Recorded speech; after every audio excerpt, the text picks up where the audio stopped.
what you need to know is the concept of financial freedom.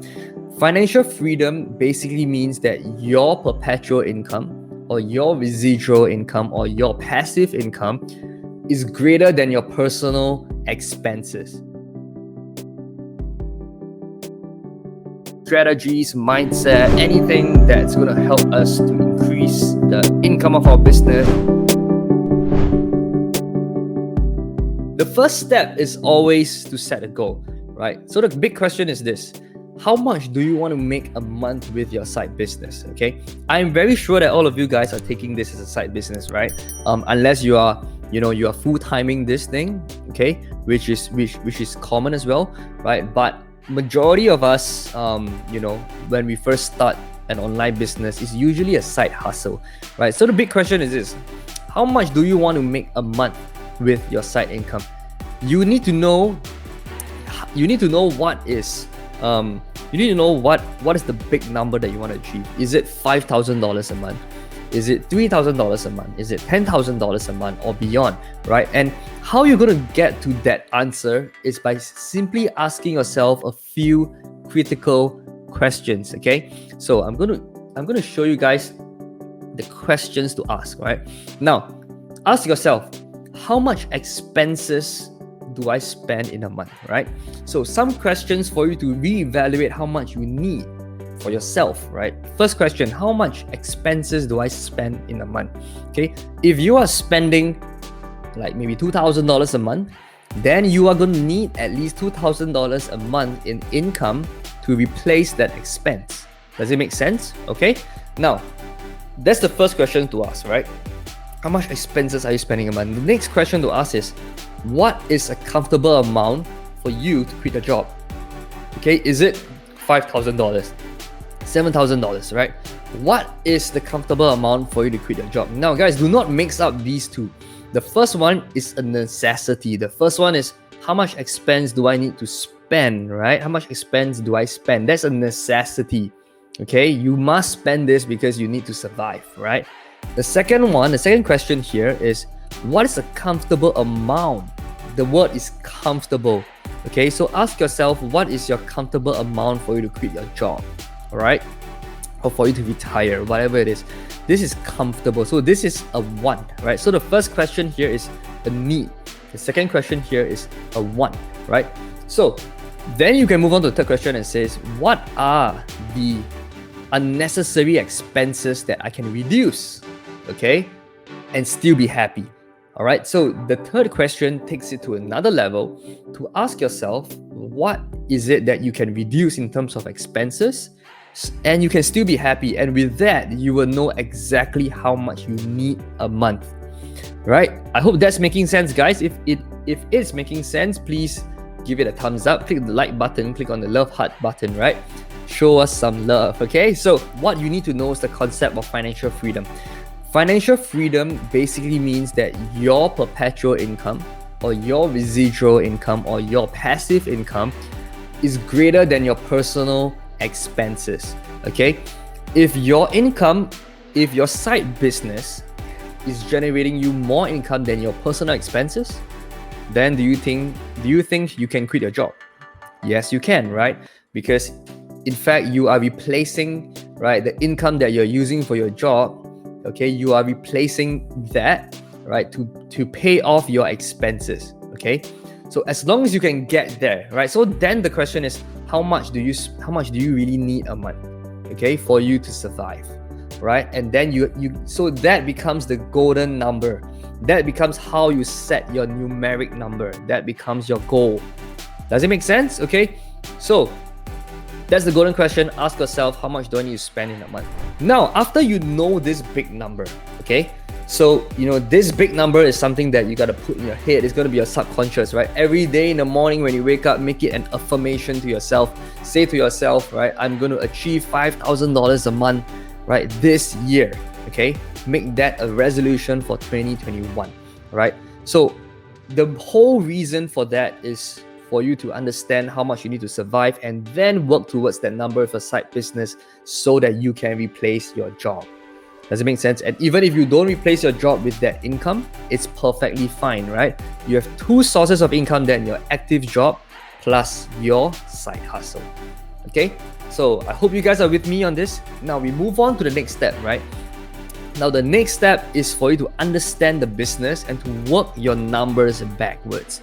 Okay, if you do not work your numbers backwards, you will never know how much you need, right, for you to be successful in this business. And this is what I have been drilling into every single, or not every single, but most of the live sessions. I've been drilling the numbers, right?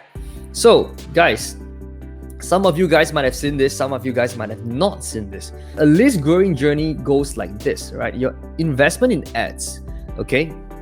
Your investment in ads, all right, is here. Your income and your list size is here towards the x-axis, right? So up here, up this slope, all the way to the top, that is going to be your income and your list size, okay? As your list size and your income grows, all right, your investment stays the same, right? Take a look at this. Your investment stays the same. The moment this point happened, all right, that is the break-even point. Whatever that you make from then on is the profit zone. All right, so guys, please remember this diagram. Okay, next we are going to go into step number 3. Okay, step number 3 is to set a budget. All right, so guys, there are no businesses out there, right, that doesn't have a capital to start, doesn't take a capital to start, right? And so you need to allocate your budget proper. Why is a budget important?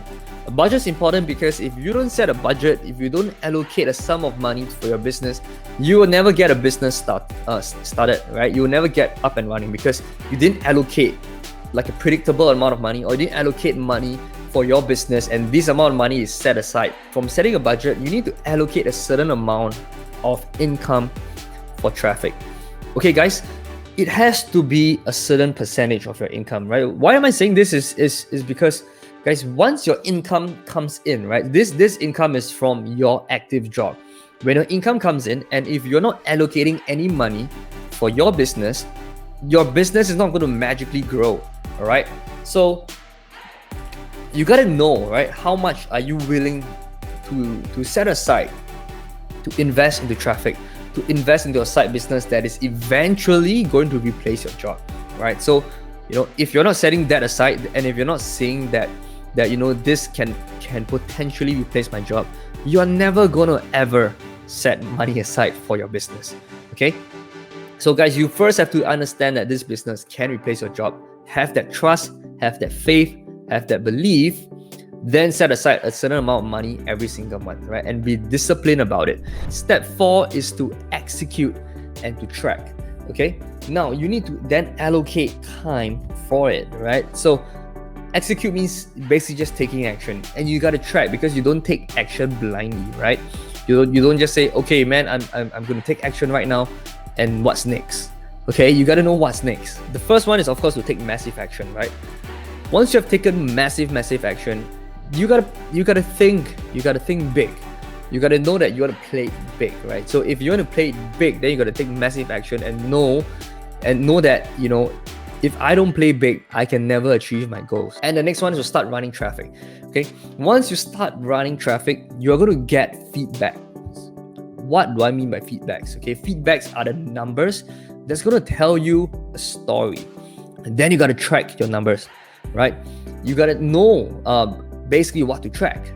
Okay, and I've already typed them all here, right? After you have implemented, after you have set your target, you have allocated a budget, you have executed, the last thing is to stay committed and follow through.